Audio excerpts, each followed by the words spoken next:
దేవుడు మనలను బట్టి సంతోషించే విధంగా, ఆనందించే విధంగా మనం నడుచుకోవాలి.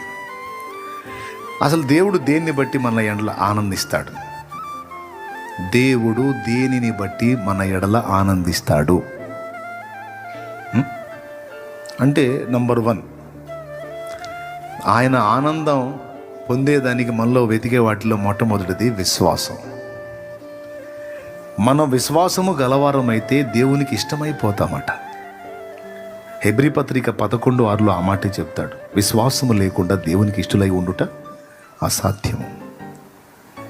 విశ్వాసము గలవారమైతే అంటే దేవుని యందు మనం ఉంచవలసినటువంటి విశ్వాసాన్ని సరైన రీతిని ఉంచగలిగితే దానిని బట్టి దేవుడు మన యందు ఆనందించే అవకాశం ఉంది.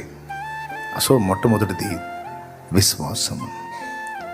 2, విధేయత. విధేయతను బట్టి దేవుడు మన యందు ఆనందిస్తాడు. ఏంటి? విధేయత. 3వది వినయం. వినయము గలవారి యొద్దను, నలిగిన మనసు గలవారి యొద్దను నేను నివసించుచున్నాను అన్నాడు.